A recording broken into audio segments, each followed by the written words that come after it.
にちは、キキです。今日はギリシャへ旅行に行こうと思っている方のための役立つ情報をお話ししたいと思います。このビデオを見てくださっている方の中には、もうギリシャ行きのチケットを予約しただとか、今年の夏こそギリシャに行きたいと思っている方がいらっしゃるんじゃないかなと思っていて、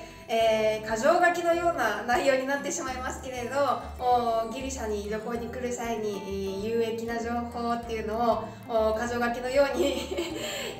たくさんお話しできればいいなと思っています。で、まずなんですけれど、ご存知の方もいる通り、ギリシャの入国検査がすごく緩くなりました。っていうのも、今まではいろんなコロナに関連する書類が必要だったのが、もう何もいらなくなりました。例えば陰性証明であったりとか、コロナのワクチンを打ったっていう証明、一切そういった書類がなくなったので、簡単に言ってしまうと、パスポートと航空券を持っていれば誰でも来ることができます。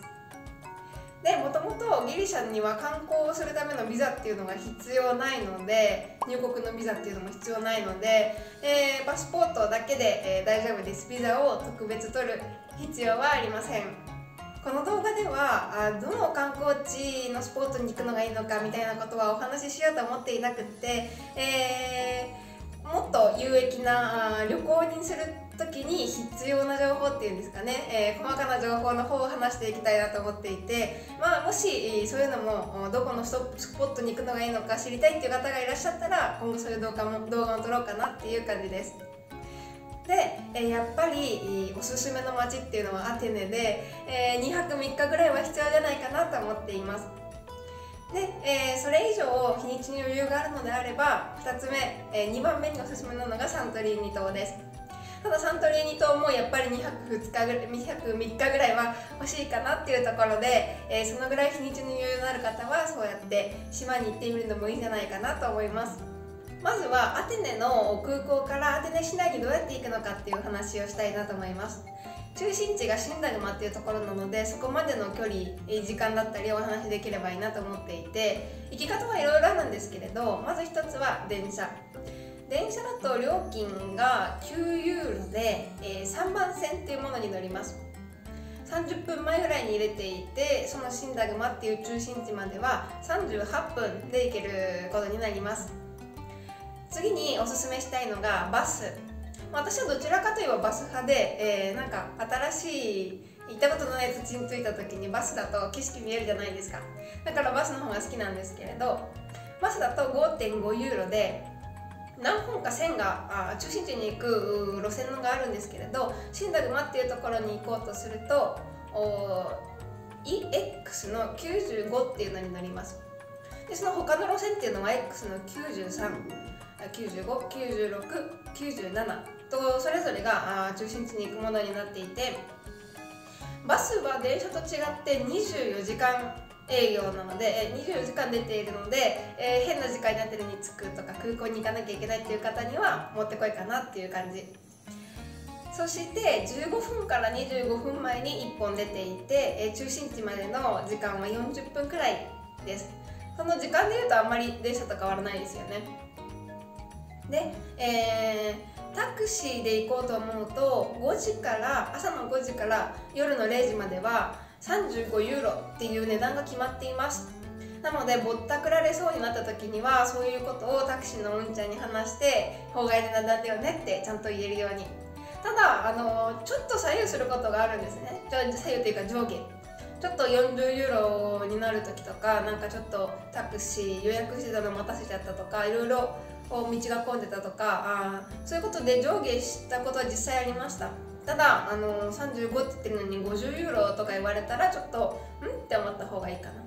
で、その時間以外だと49ユーロになります。っていうことは夜の0時から深夜0時から朝の5時まではタクシーを使うと49ユーロ。地下鉄だったりバスの件なんですけれど、これにはいろいろな種類のものがあります。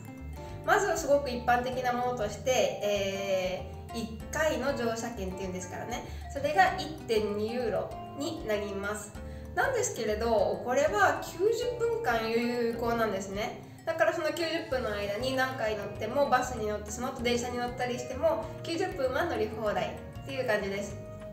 で、その他にも1日券っていうのがあって、それが 4.1 ユーロで、5日券っていうのが 8.2 ユーロで、空港を含む、3日券っていうのがあります。本当は空港の距離は遠いので、先ほどお話ししたように電車だと9ユーロだったりかかるんですけれど、そういうのも含み、アテネ市内での移動も含んだ3日間の券っていうのが20ユーロで買えます。だから電車で空港とか行こうと思っている方は便利かなと思います。ここですごく口を酸っぱくして言いたいのが、スリに気をつけてください。スリが本当にたくさんいるんです。あんまり恥ずかしくてなんかギリシャの悪い印象を与えそうで言いたくはないんですけれど、本当に気をつけてほしくって、お財布やパスポートを取られてもいいよっていう人はポケットにどうぞ入れてお歩きください地下鉄をそういう風にしてお乗りください。喜んでスリに取られると思います。私がどれぐらい気をつけてるかっていうのを実際使ってるカバンを用いて、お話ししたいんですけれど、このカバン実はっていうか、ここにチャックがあるんですね。でこのチャックの中に私は大事な財布だったり、取られたくないものを入れて、でここの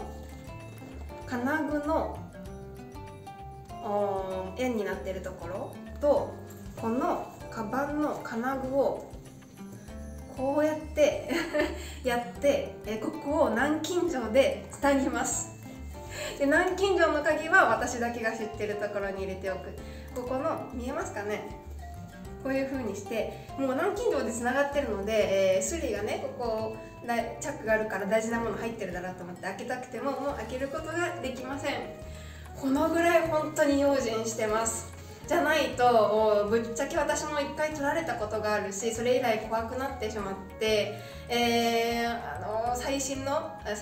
注意を払っています。そんな大げさなとか自分は男だから大丈夫だって思われるかもしれないですけれど、そんなことを言って取られても知りませんよとしか言いようがないですね。次に先ほどの地下鉄のチケットのようにもう一つお得なチケットのお話をしたいんですけれど、アテネで、博物館だったりアクロポリスっていうそのパルセノン神殿のところに行こうだとか、アゴラっていうところに行こうっていう、そういう遺跡だったり歴史巡りをしたいっていう方におすすめなチケットがコンボチケットっていうのがあるんですね。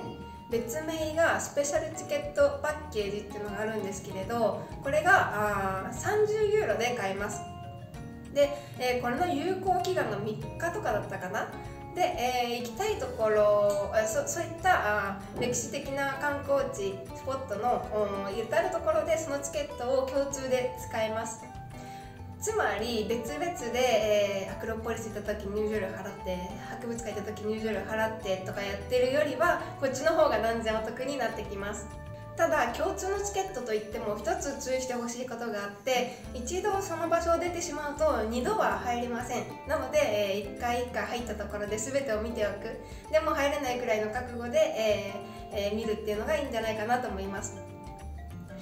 本当はもっと伝えることはいっぱいあったんですけれど、だらだら喋りすぎて時間が来てしまったので、最後に SIM カードのことだけ伝えて、残りは今後のまた今度あげる動画にしようかなと思います。SIM カード、インターネットなんですけれど、もちろん日本からルーターみたいなものをレンタルして持ってくるだとか、日本でもね海外で使える SIM カードみたいなものがプリペイド式のものが売っているので、そういうのも使うのもできるんじゃないかなと思います。私は実際そういうの使ったことがないので、どのぐらい Wi-Fi がねそれで、強力なものなのかとかいくらぐらいするのかっていうのはちょっとわからないんですけれど、ギリシャで買えるものを紹介したいなと思います。2社紹介します。1つがコスモテっていうもの。こちらの会社は郵送で SIM カードを送っているので、例えば出発前に宿泊先のホテルにそれを届けておいて、ホテル着いたらすぐ使えるとかいうのもできて楽かなと思います。でこちらの料金設定が20ユーロで 12GB